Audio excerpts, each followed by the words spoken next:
देख। क्या बात है बेटा, आज बड़ी जल्दी उठ गए? हाँ पापा, बस वो। क्या बात है, कोई परेशानी? नहीं पापा, मैं बिल्कुल ठीक हूँ, बस ऐसे ही उठ गया।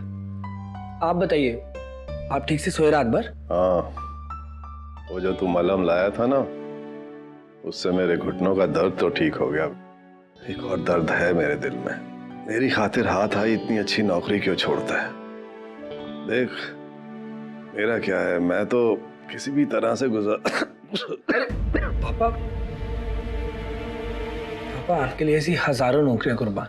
मैं आपको छोड़ के कहीं नहीं जाऊंगा जब तक आपकी तबीयत नहीं ठीक हो जाती। इस उम्र में कहाँ किसी की तबीयत ठीक हो पाती। अरे पापा, आराम से लेटिए, लेटिए आराम से, आराम से। मैं अभी आपके लिए कफ सिरप लेकर आता हूँ। पिछले जन्म का श्रवण कुमार है मेरा बेटा। रिचा। जी मॉम। कॉलेज से सीधा घर आया कर, आजकल बहुत लेट आने लग गई है, ठीक है? जी। हाय भैया। कॉलेज जा रही हो? हाँ, मैं बस निकल ही रही थी। बाय।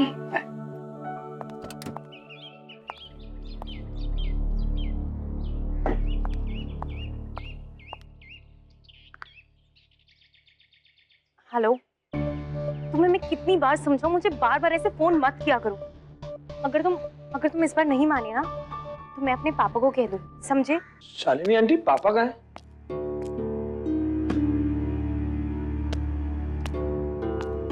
अपने कमरे में होंगे। और सुन, मैंने तुझे कितने बार कहा है कि मुझे आंटी मत बुलाया कर। मैं तेरी माँ हूँ। मेरी माँ एक ही थी, और आप उनकी जगह ना ले तो बेहतर होगा। 1.5 लाख की नौकरी छोड़कर घर पे बैठा है, कमाता तो कम से कम अपना तो भला करता।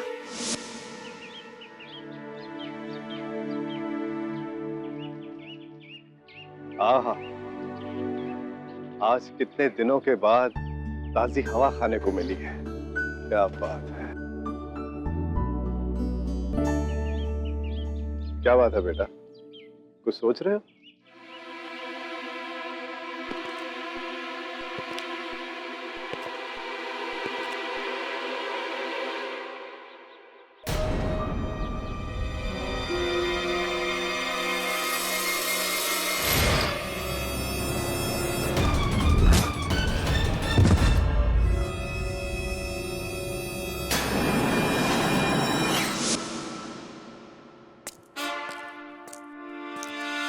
किसके लिए लड़की ढूंढ रही हैं बिली मोरिया? मेरे लिए तो नहीं। केडी, तुमको कैसे मालूम मैं लड़की ढूंढ रही हूँ? पेपर तो मेरी तरफ है ना। क्योंकि जितने पन्ने आपने पलटे हैं उसके अनुसार आप इस समाचार पत्र के पन्ने नंबर 17 पर होंगी, और 17 नंबर पन्ने पर एक तरफ नौकरी के इश्तहार होते हैं, दूसरी तरफ मैट्रिमोनियल्स होते हैं। स्पष्ट है कि आप वहां देखकर लड़की ढूंढ रही। लड़की ही क्यों, लड़का भी तो ढूंढ सकती थी। नहीं, लड़का नहीं ढूंढ रही हैं आप, क्योंकि मैं जानता हूं कि यहाँ आप मेरे साथ खुश हैं, घर में आप सोली साहब के साथ खुश हैं। ये भी जानता हूं कि आपके भांजे पेशी का ब्याह अभी तक नहीं हुआ है, कुंवारा है वो, उसी के लिए आप लड़की ढूंढ रहे। चलिए, प्रार्थना करता हूं कि पेशी के लिए जल्दी कोई लड़की अच्छी मिल जाए, जल्दी से उसका विवाह हो जाए और वो आजीवन सुखी रहे। या आप इश्तहार ही पढ़ती रही या समाचार भी पढ़ा आपने? एक बेटे ने अपने बाप को छत से गिराकर मार दिया। ओह गॉड। वैदिक खूनी नहीं। वरुण, तुमको कैसे पता? तुम क्या उसको बचपन से जानते थे? हाँ, मैं वैदिक को बचपन से जानता हूँ। नर्सरी से लेकर क्लास 12 तक हम दोनों साथ में ही पढ़े। सो अपने डैड की बहुत रिस्पेक्ट करता है। इनफैक्ट स्कूल में तो हम उसे श्रवण कहते थे। लेकिन समाचार पत्र में तो छपा है कि मैं जेल से ही आ रहा हूँ वैदिक से मिलकर। उसका कहना है कि उसने अपने डैड को छत से धक्का नहीं दिया। तो फिर छत से गिरे कैसे? Is it a case of suicide? नहीं पाठक सर, पापा ने खुद से छलांग नहीं लगाई थी। फिर वो गिरे कैसे? स्पष्ट है कि किसी ने उन्हें धक्का मारा था। किसने? कोई था तीसरा वहां? I don't know Pathak sir, लेकिन मैंने पापा को नीचे नहीं गिराया। आप नहीं अपने पिताजी को गिराया है, आप नहीं अपने पिताजी की हत्या की है। योर ऑनर, मैं जानता हूं कि पाठक साहब बिना सबूत या गवाह के अपनी हार मानेंगे नहीं, और आप भी जानते हैं पाठक साहब कि मैं यूं ही किसी पे इल्जाम लगाता नहीं हूं। इसलिए अपनी बात को साबित करने के लिए योर ऑनर, मैं मिसेस अस्थाना को बुलाना चाहता हूं, जो आपकी पड़ोसन है ना? इजाजत। मिसेस अस्थाना, आपने उस दिन लाइव जो भी देखा वो बताइए। योर ऑनर, मैं उस दिन किचन में चाय बना रही थी और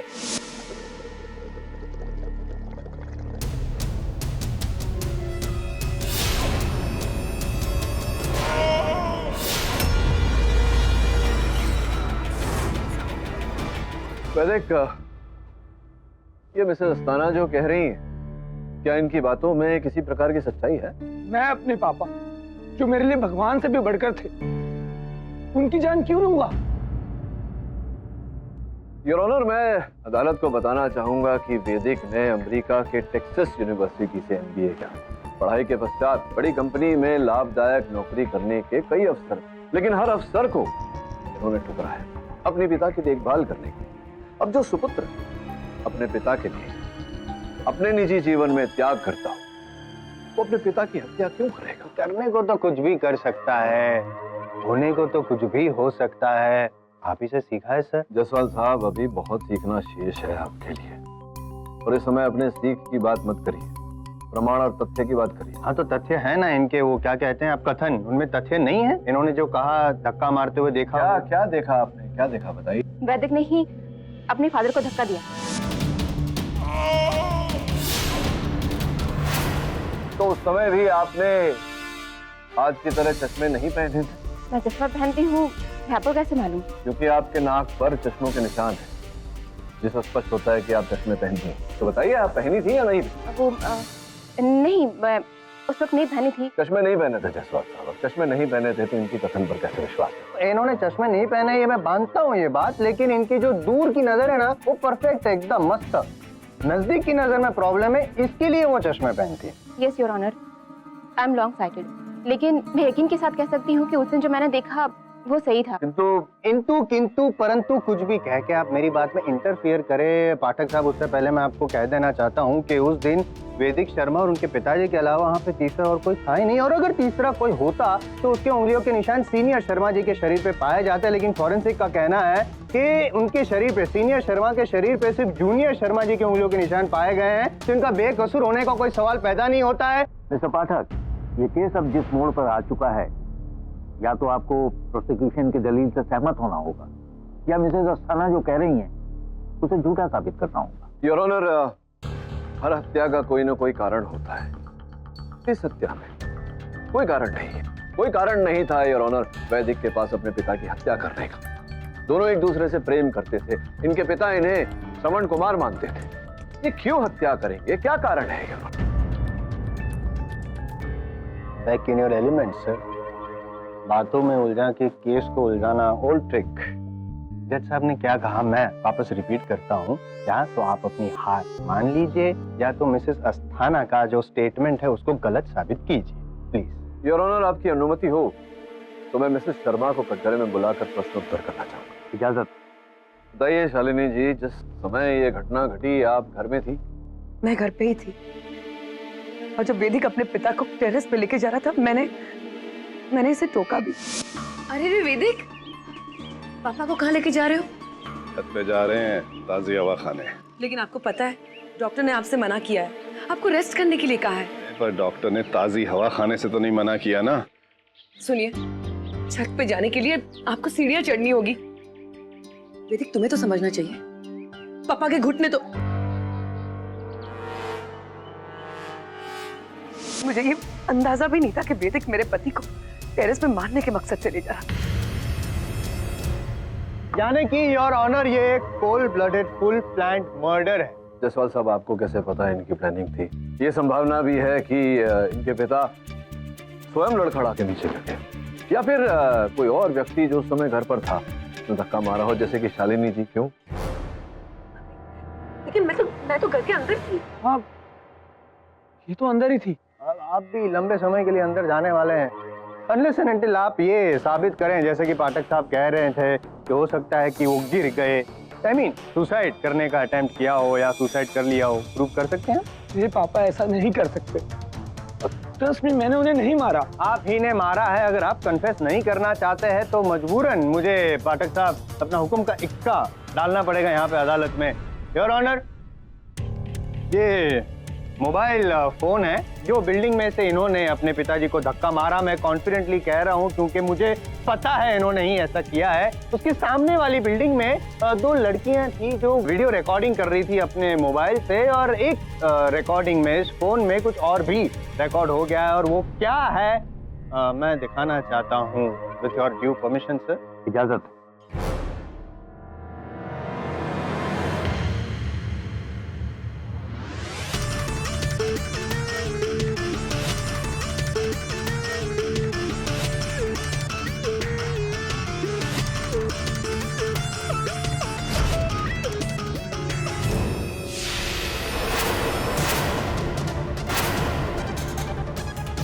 वैदिक, क्या है? पता नहीं उस वक्त मुझे क्या हो गया था। क्या हो गया था मतलब? उस वक्त क्या हुआ था इनको नहीं पता है, लेकिन इस वक्त यहाँ पे क्या होने वाला है वो मुझे पता है। इनफैक्ट ऑलमोस्ट इन्होंने कन्फेस कर लिया है कि खून इन्होंने ही किया है। आप ही ने किया है कि नहीं खून? नहीं। क्या नहीं दिख रहा है यहाँ पे? झूठ बोल रहे हैं आप? हाँ या ना? हाँ बोलो। पर तुमने अपने पिता को धक्का क्यों दिया? तो उस वक्त मैं उनके साथ था और अचानक। क्या बात है, क्या बात है बेटा, कुछ सोच रहे हो?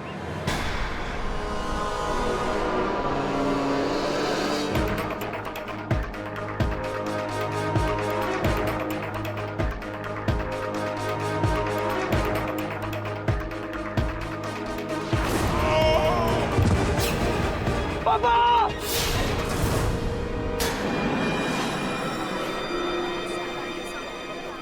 I'm really sorry.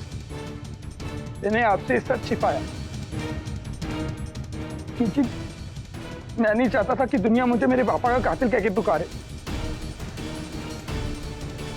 मेरा दिमाग, सर मेरी तबीयत ठीक नहीं।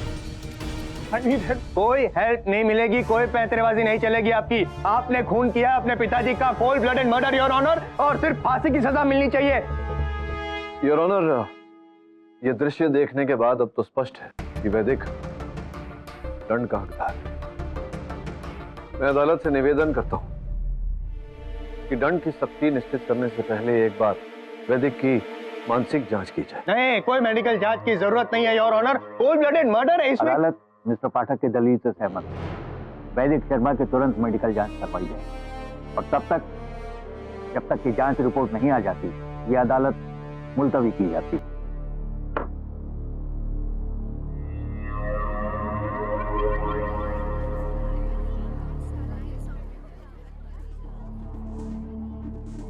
क्या हुआ बेटा? किसका फोन है? कुछ नहीं माँ, वो बस ऐसे ही। सब ठीक तो है ना? या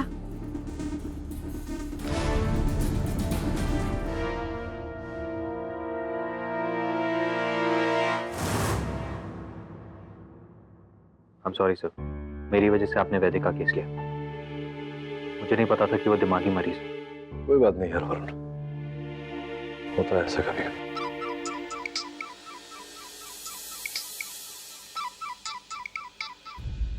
हाँ पवार बोलो। पाठक जी, आपके लिए सॉलिड झटका। वैदिक शर्मा की मेडिकल रिपोर्ट आ गई और उसे कोई भी मानसिक बीमारी नहीं है, वो पूरी तरह स्वस्थ है।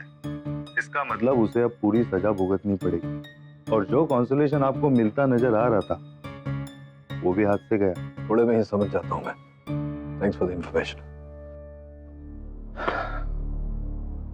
बैठ लो वरुण। वैदिक की मानसिक जांच एकदम स्पष्ट आई है, मानसिक रूप से स्वस्थ है वो। समझ में नहीं आ रहा वरुण कि एक व्यक्ति जो मानसिक रूप से बीमार नहीं, उसकी प्रवृत्ति में ही हिंसा नहीं, पिता के साथ संबंध में कोई खोट नहीं, कोई विवाद नहीं, कुछ नहीं, वो अचानक अपने पिता की हत्या उन्हें छत से धक्का मारकर क्यों करेगा? नियति, जो बात पहले से निश्चित है उसे कोई टाल नहीं सकता मिस्टर पाठक। आप कौन? साइकियाट्रिस्ट दिव्यांशु चटर्जी। मैं जानता था इस केस की गुत्थी को समझने के लिए आपको मेरी जरूरत पड़ेगी, इसलिए बिन बुलाए चला आया। आप वैदिक को जानते हैं? वैदिक को तो नहीं जानता, लेकिन हाँ, उसके पिता नित्यानंद जी अक्सर मेरी क्लिनिक में आया करते थे पास्ट लाइफ रिग्रेशन थेरेपी के। Past life regression therapy? हाँ, यानी पिछले जन्म में जाना। दरअसल आज से लगभग 20 साल पहले नित्यानंद जी की पत्नी का देहांत हुआ था। इस कारण वो बड़े बेचैन रहा करते थे और मेरी क्लिनिक पे आते थे पास्ट लाइफ रिग्रेशन थेरेपी के लिए। एक दिन इस रिग्रेशन थेरेपी के दौरान कोई जंग का मैदान लग रहा है, मेरे आसपास लोग मर रहे हैं, मैं हाथों में तलवार लिए दुश्मनों का सर कलम करता जा रहा हूं।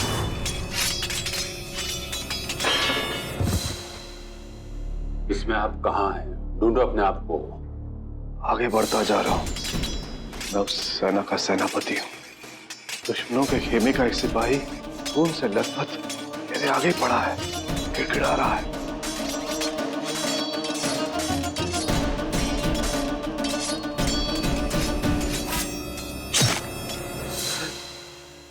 क्या हुआ?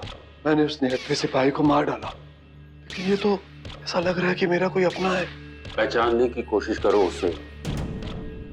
हर जन्म में शक्ल एक जैसी हो जरूरी नहीं है। ये तो मेरा अपना बेटा वैदिक है। वैदिक, ये सपना तो मुझे आता था, पापा को इस बारे में कैसे पता चला? यही तो आप दोनों के पिछले जन्मों की कड़ी है बेटे। देखिए, मैं पास्ट लाइफ में बिलीव ही नहीं करता, तो इनकी बात पे कैसे बिलीव करता? प्लीज मुझे अपनी बात पूरी करनी चाहिए।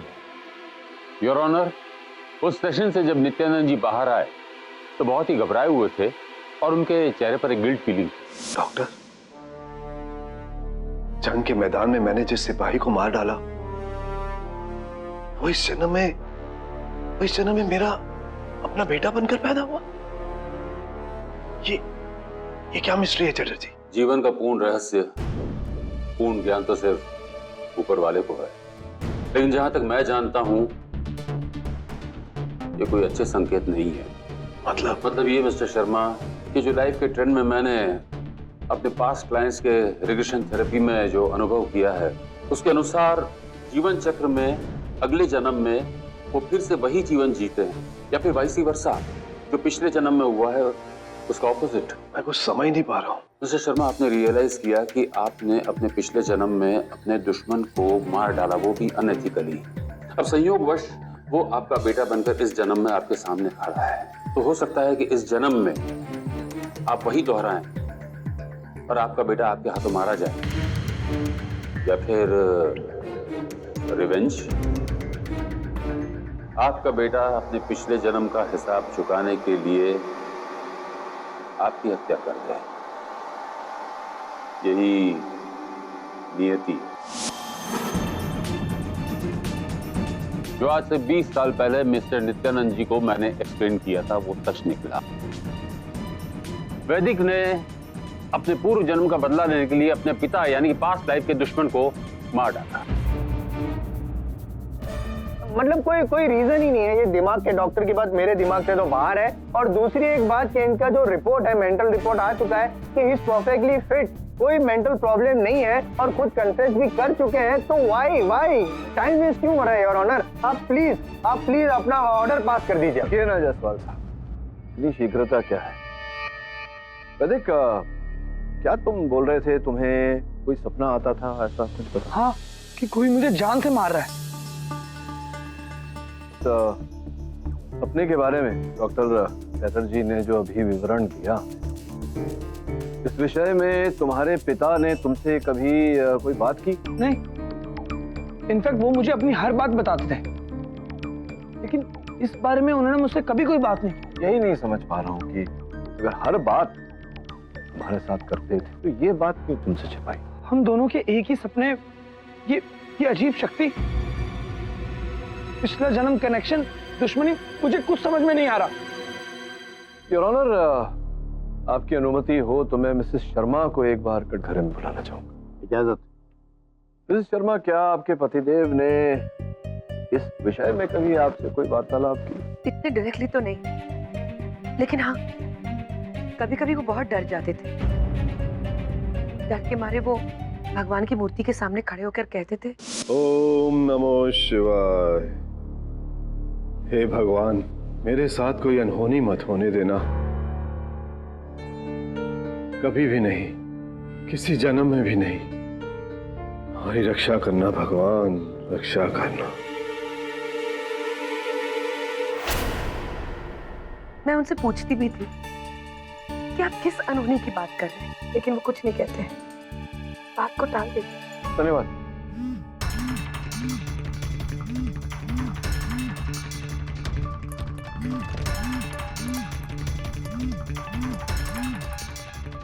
योर ऑनर, मैं एक बार फिर डॉक्टर चैटर्जी जी को कटघरे में बुलाने की अनुमति चाहता हूँ। इजाजत।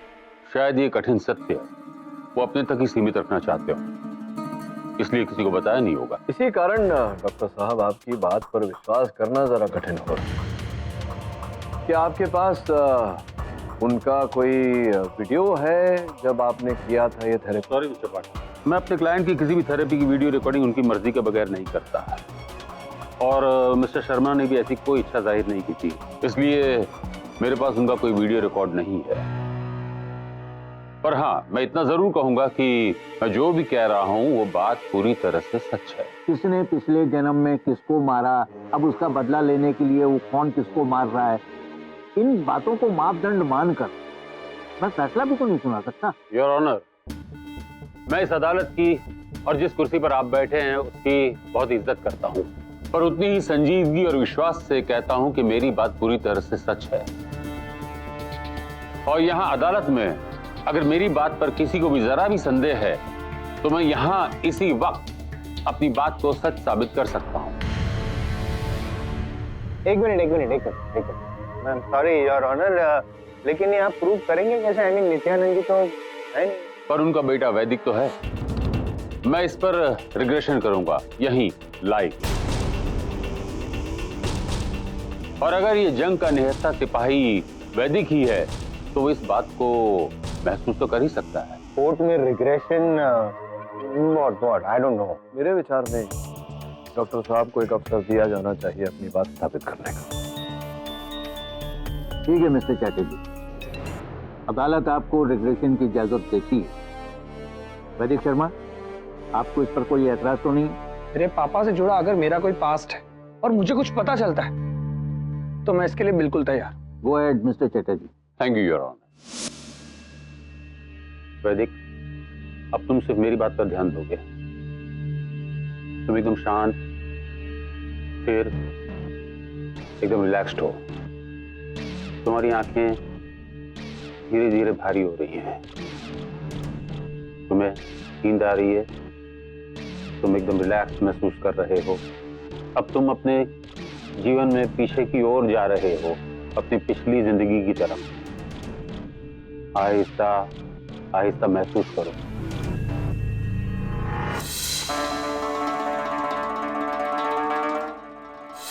मैं किसी गांव में हूं। आसपास कौन है?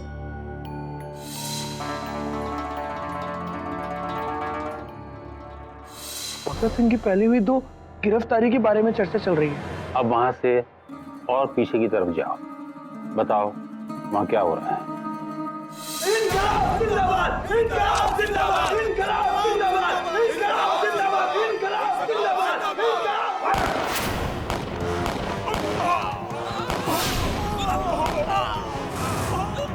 इंकलाब जिंदाबाद! इंकलाब जिंदाबाद! उस हुकूमत के सिपाही ने मुझे शूट कर दिया। मैं एक क्रांतिकारी था, गांव के चौराहे पर तिरंगा लहरा रहा था कि उसने मुझे उसे देख पा रहे हो वैदिक? गौर से देखो उसे। उसने एक बड़ी सी कैप पहनी है।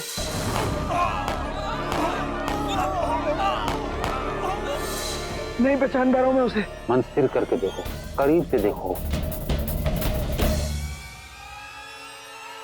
पापा!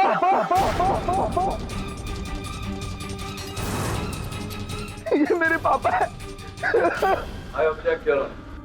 पहले तो डॉक्टर साहब कह रहे थे कि इनके पापा सेनापति थे और जी। शांत, वैदिक, वहां से एक जन्म और पीछे जाओ।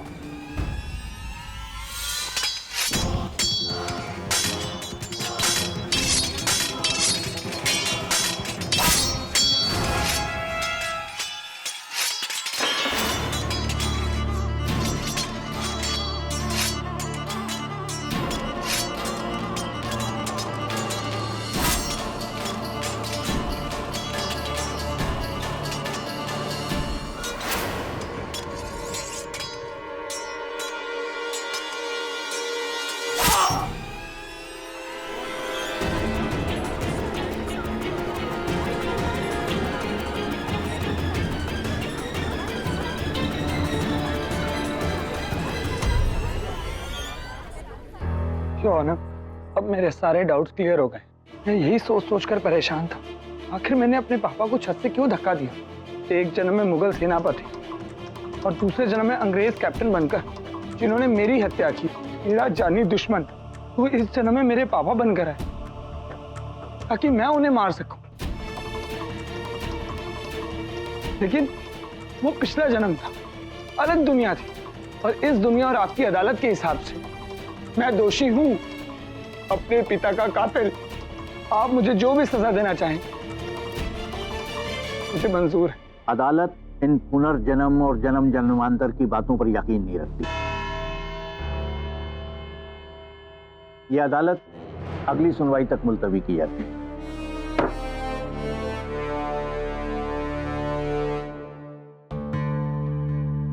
पाठक साहब, इस बार तो मात दे ही दूंगा आपको चेकमेट। और देखिए ना, मुझे ज्यादा मेहनत भी नहीं करनी पड़ रही है।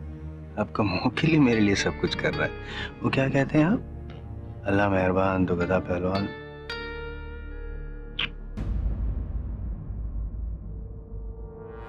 बेवकूफ गधा बन गया अपने आप को। वरुण, वो रीचा के मिस्टीरियस कॉल्स का कोई पता चला? नहीं सर। और वैसे भी उसका पता क्या करना है, आज अदालत में तो सब कुछ क्लियर हो गया। नहीं, लेकिन निर्णय आना अभी बाकी है। वैसे भी मैं ये पास्ट लाइफ रिग्रेशन थेरेपी इत्यादि में मानता नहीं हूँ। What are you saying, KD? अरे मेरा नेबर है ना मिसेस पटनायक, वो ना बचपन से पानी से डरती थी, और वो पॉटहोल्स में पानी है ना, वो भी देख के बेहोश हो जाती थी। Then she went to a psychiatrist, और वो psychiatrist उसको पास्ट लाइफ रिग्रेशन थेरेपी दिया। तब पता चला कि पिछले जन्म में पानी से डूब के मर गई थी, और that is why she's got water phobia। हाँ sir, past life regression therapy के बारे में मैंने भी सुना। डॉक्टर वाइस की किताब मेनी मास्टर्स मेनी लाइव्स, वो भी पास्ट लाइफ रिग्रेशन पे ही बेस्ड है। It's one of the best sellers. You know, KD, बहुत सारी बुक्स है, ऑल ट्रू स्टोरीज, लेकिन तुमको कैसे पता चलेगा? तुम तो ये सब में बिलीव ही नहीं करते। पुरानी आदत है मेरी, जब तक स्वयं नहीं देख लेता इस बात पर विश्वास नहीं करता। अब तो देखना पड़ेगा। ऋचा बेटा, कहाँ थी अब तक? तुम्हारा नंबर भी नहीं लग रहा है। एक्चुअली मम्मी, मैंने वो सिम चेंज कर लिया। सिम चेंज कर लिया? यू मीन नंबर चेंज किया है तुमने? क्यों? बताऊंगी।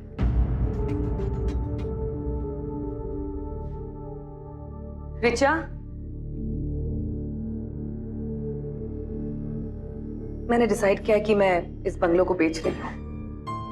मगर पापा और भैया तो... तेरे पापा अब रहे नहीं, तो तेरे भैया को तो भूल ही जा। वैसे इस बंगलो के लिए ना बहुत अच्छे पैसे मिल रहे हैं। उन्हीं पैसों से मैं तेरी धूमधाम से शादी करूंगी। योर ऑनर, आप निर्णय सुनाए उससे पहले मैं एक बात कहना चाहूंगा। तब खत्म होने के बाद क्या बात करनी है आपसे? मेरे अनुसार इस केस का पूर्ण सत्य अभी तक बाहर नहीं है। मिस्टर पाठक, आपके क्लाइंट ने अभी एक्सेप्ट किया है अदालत में कि उसने अपने पिता को छत से धक्का दिया, जिसकी वजह से उनकी मौत हुई है। और इस बात का सबूत वीडियो के तौर पर अदालत के पास मौजूद है। मैं ये जो फैसला सुनाने जा रहा हूं, ये इसी मापदंड पर आधारित है, न कि पास्ट लाइफ रिग्रेशन पर जिसका मुजाहिरा मिस्टर चैटर्जी ने किया उस पर। मैं उसी की बात कर रहा हूँ योर ऑनर। डॉक्टर चैटर्जी ने इतने लोगों पर पास्ट लाइफ रिग्रेशन थेरेपी किया है, उनके अतीत के बारे में, उनके पिछले जन्म के बारे में हमें कुछ नहीं पता। मैं चाहता हूँ कि उनके साथ भी एक क्रिया की जाए। क्या किया जाए? मैं अदालत से निवेदन करता हूँ कि डॉक्टर चैटर्जी पर भी एक क्रिया की जाए। नहीं, एक मिनट, लेकिन इसकी मतलब जरूरत क्या है? पाठक साहब, आप केस हार रहे हैं, इसका ये मतलब नहीं आप अदालत का इसलिए मजाक नहीं क्या? आप शांत। पर मिस्टर पाठक, मिस्टर चैटर्जी के पास्ट लाइफ को जानकर क्या लेना देना है? इस केस से इसका क्या ताल्लुक? मुझे ऐसा लगता है कि डॉक्टर चैटर्जी पर यह क्रिया करने के बाद सबसे छिपा हुआ है उनके पिछले जन्म में जो इस केस से जुड़ा हुआ वो बाहर आएगा और सत्य के बाहर आते ही आप जो निर्णय सुनाना चाहे सुना दीजिएगा। प्लीज इनको एक मौका दे दीजिए। क्या है ना, वो पहली बार केस हारने वाले हैं ना। It is not very easy to bear the loss, you know. उपकार कर रहे हैं आप? कुछ आपको उपकार नहीं कर रहा हूँ, जस्ट रिक्वेस्टिंग। वैसे एक बात बताइए मुझे कि ये जो साइकियाट्रिस्ट हैं चैटर्जी, वो दूसरों का रिग्रेशन करते हैं, लेकिन उनका रिग्रेशन करने के लिए एक साइकियाट्रिस्ट तो चाहिए होगा ना, तो कोर्ट में कहाँ से आएगा? आप शांत रहिए। योर ऑनर, मैंने एक बहुत ही निपुण डॉक्टर कृपलानी को बुलवाया है अदालत में। आपकी अनुमति हो तो उन्हें अंदर बुलवाओ। आपके एग्जेम्पलरी ट्रैक रिकॉर्ड को देखते हुए ये अदालत आपको इस बात की अनुमति देती है। धन्यवाद। आइए डॉक्टर कृपलानी।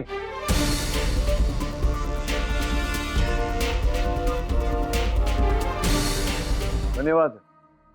आइए doctor Kripalani.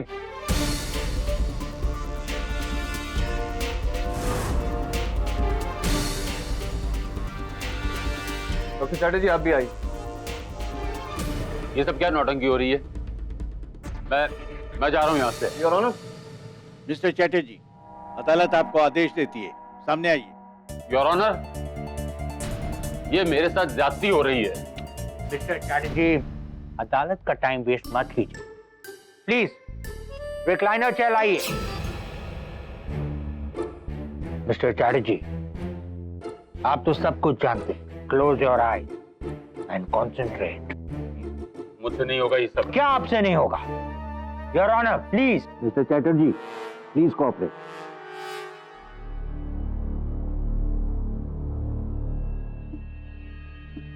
Eyes close. Imagine कीजिए आप अपनी पास्ट लाइफ में पीछे जा रहे हैं। मुझसे कुछ इमेजिन नहीं हो रहा है। कॉन्सेंट्रेट कीजिए। आप कुछ महसूस कर रहे हैं? मुझसे कुछ महसूस नहीं हो रहा है। लेकिन मुझे महसूस हो रहा है। मुझे सब साफ साफ दिख रहा है। आप अकेले एक कमरे में बैठे हुए हैं, अपने ऑफिस के कमरे में। फिर एक लड़की अंदर आती है, आपको कुछ कहती है, आपको एक पर्ची देती है, साथ में पैसे भी।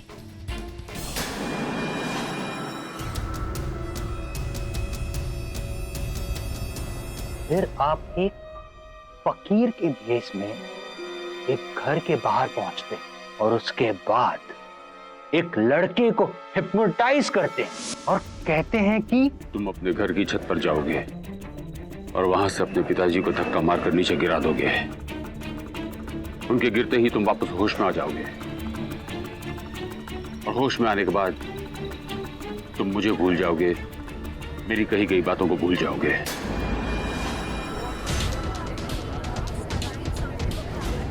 क्या है ये सब जो आपके साथ हुआ मिस्टर चैटर्जी? एक minute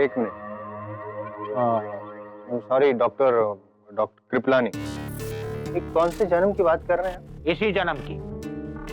oh sorry mister Jaiswal, मैंने पास्ट लाइफ में नहीं, इसी जन्म में ले गया था। आपको मेरा नाम भी पता है? योर ऑनर, जिस लड़के की यह बात हो रही वो लड़का कोई और नहीं, वैदिक ही। Silence in the court. ये आप किस सबूत के आधार पर कह रहे हैं मिस्टर पाठक? इस नौटंकी के आधार पर योर ऑनर। जायसवाल साहब, इस अदालत में नौटंकी कौन करता है ये तो हम सब जानते हैं। योर ऑनर, कल मैंने अपने सहायक वरुण को डॉक्टर चैटर्जी के क्लिनिक में भेजा। हाँ तो तारा सिंह जी, आपको बार बार ये सपना आता है कि आपकी महबूबा आकर आपसे गले मिलती है और फिर आपकी पीठ में खंजर घोंपती है, राइट? राइट जी। डॉक्टर साहब, ये ब्लैक एंड व्हाइट सपना मुझे 4 महीनों से परेशान कर रहा है जी। डॉक्टर साहब मैनू दसो क्या राज है इसके पीछे? वो तो रिग्रेशन थेरेपी से ही पता चलेगा ना। तो कर लो ना जी, 80 तो इतना ही है। रिलैक्स हो जाइए, अपनी आंखें बंद करो, बंद। और सिर्फ मेरी आवाज पर ध्यान दीजिएगा। मैं जो कहूं वो सुनो। अब तुम धीरे धीरे पीछे की ओर जा रहे हो। आपके कई जन्मों का सफर आपके साथ है। सर जी, वो ब्लैक एंड व्हाइट सपना, वो मंजर मेरे आंखों के सामने है। वहां तुम क्या देख रहे हो? क्या तुम अपने आप को देख पा रहे हो? हाँ जी, मैं तो शूट में वहां खड़ा हूँ जी, अपनी लवर का इंतजार कर रहा हूँ। देखो आगे क्या हो रहा है। मेरी महबूबा सुंदर सुशील रमोला मेरे पास आती है और मैं उसे अपनी बाहों में। और फिर उसने वही चाकू निकाला। हाँ जी। और वो चाकू तुम्हारी पीठ में घोंप देती। मुझे नहीं लगता ये दी एंड है। और आगे देखो, क्या देख पा रहे हो? क्या सुन पा रहे हो? कोई आवाज? हाँ जी, आवाज बहुत क्लैपिंग चैपिंग हो रही है जी। यहाँ पर ऐसा लग रहा है जैसे कि बहुत लोग खड़े हैं। शूटिंग जी, भाई शूटिंग तो हो रही है जी, और सब मुझे बधाइयां दे रहे जी। Good shot, good shot. देखिए, आप पिछले जन्म के मशहूर एक्टर सूरज कुमार थे, और जो सपना आप बार बार देख रहे हैं वो शूटिंग का एक सीन है। शुक्रिया मुझे राज बताने का। You are welcome. ये बात मैं जाके सबको दसता हूं। Bye bye. योर ऑनर, मैंने अपने सहायक को झूठी कहानी कहने और मेरे सहायक ने जो कहानी डॉक्टर चैटर्जी को सुनाई, डॉक्टर चैटर्जी ने हूबहू वही कहानी ऐसा जताया मेरे सहायक को कि वो उनके किसी पिछले जन्म में वो घटना घटी। तभी मुझे संदेह हुआ यार कि डॉक्टर चैटर्जी कोई पास्ट लाइफ रिग्रेशन नहीं करते, हिप्नोसिस करते। हिप्नोसिस द्वारा झूठी कहानी को वास्तविकता का रूप देने का प्रयास, और वैसा ही झूठा प्रदर्शन योर ऑनर क्षमा चाहता हूं मुझे यहाँ करना पड़ा अदालत में अपने सहायक वरुण की सहायता से।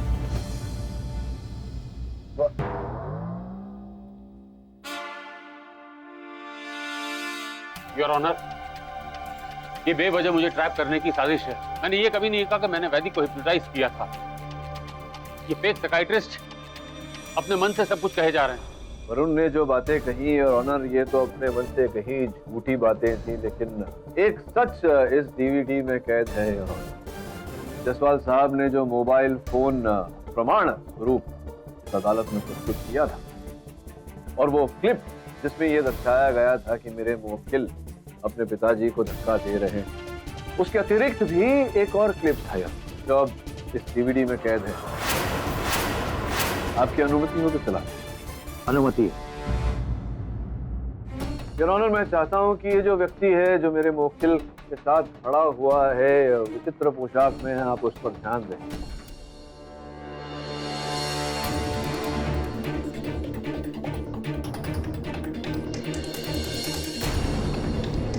और अगर ये मना करें तो पीछे जो मोटरसाइकिल खड़ी है योर ऑनर, तो जो नंबर प्लेट है इन्हीं की मोटरसाइकिल। योर ऑनर, मैंने ये सब किसी के कहने पर किया था। योर ऑनर, मेरा सहायक वरुण पहले ही अदालत को बता चुका है कि कोई महिला थी जो 3 माह पूर्व डॉक्टर साहब की क्लिनिक गई थी और चिट्ठी के साथ साथ बहुत भारी रकम भी दी थी इन्हें। नित्यानंद जी को मारने की सुपारी। मुझे पूरा विश्वास है कि वो महिला, वो हत्यारे इस समय इस अदालत में उपस्थित है। वहां बैठी 3 महिलाओं में से एक है। मैं चाहूंगा कि अदालत डॉक्टर चैटर्जी से आग्रह, डॉक्टर चैटर्जी उनका नाम बताएं। योर ऑनर, मैं मानता हूं कि इसमें मेरा हाथ है, पर वो औरत कौन है ये मैं नहीं जानता, क्योंकि जब वो मेरे सामने आई थी तो उसका चेहरा ढका हुआ था। योर ऑनर, डॉक्टर चैटर्जी नहीं बता पा रहे, मुझे ही बताना। क्यों ऋचा जी, आपको आजकल वो लड़का परेशान तो नहीं करता? मतलब फोन नंबर चेंज करवा लिया होगा। अब अगली बार फोन नंबर देने से पहले ये जरा तय कर लीजिए कि व्यक्ति विश्वास का। लेकिन आपको कैसे पता चला कि कोई लड़का मेरी बेटी को फोन करके परेशान कर रहा है? मैं ये भी जानता हूँ कि असल हत्यारा कौन है।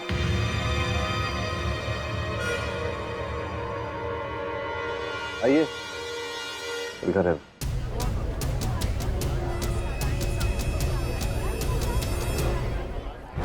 आप मेरी तरफ इशारा क्यों कर रहे हैं? मैं तो आई विटनेस हूँ ना। हाँ, आई विटनेस आप बनी क्योंकि आप एक तीर से दो शिकार करना चाहते हैं। नित्यानंद जी की मृत्यु और उनके सुपुत्र वैदिक को आजीवन कारावास, ताकि इनका बंगला आपकी नजर थी उसे आप फिर पा सके। हाँ मिस्टर पाठक, आप सच कह रहे हैं। यही वो औरत है जो पिछले 10 सालों से हमारे बंगले के पीछे पड़ी थी। लेकिन मैं और पापा बंगला नहीं बेचना चाहते थे, पर शालिनी आंटी चाहती थी कि वो बंगला बेचकर एक रेंट पे हाउस ले। तो मेरे सपने के बारे में कैसे पता चला? तुम्हारी माँ शालिनी ने बातों में मुझे इस बारे में बताया और मैंने और डॉक्टर साहब ने इन्हीं बातों के आधार पर ये पूरा ड्रामा रचा, एक बेचारे बेटे से अपने बाप की हत्या करवा दी। मेरी बेटी की शादी होने वाली है। मैंने उसके ससुराल वालों को वो बंगला गिफ्ट करने का प्रॉमिस किया है। बात मेरी इज्जत पे थी। शर्म आनी चाहिए। आप अपनी इज्जत के लिए एक व्यक्ति की जान ले ली आपने, दूसरे व्यक्ति का जीवन बर्बाद। डिफेंस। Rest your honour. तमाम सबूतों और गवाहों को मद्देनजर रखते हुए ये अदालत मिसेस अस्थाना और मिस्टर चटर्जी को फौरन हिरासत में लेने का हुक्म देती है और वैदिक शर्मा को बाइज्जत बरी करती है। The case is closed. Sir कुछ ना कुछ तो बोलेंगे ही, आप बोलिए। जी, रिक्वेस्ट करना चाहूंगा, बोलूंगा नहीं क्या? कि आप मुझे ये प्रेजेंट लाइफ में मिले हैं, मेरी फ्यूचर लाइफ में कृपया ना मिलिएगा प्लीज। नहीं जायसवाल साहब, देखिए ऐसा भी तो हो सकता है कि मैं आपको इस जीवन में नहीं मिला, आप ही मेरे पल्ले पड़ गए। हो सकता है। अब प्लीज आप अगले जन्म में पल्ले मत पड़े। क्या है इस जन्म की बुराई, अगर इसी जन्म में खत्म हो जाए तो अच्छा। जय हो।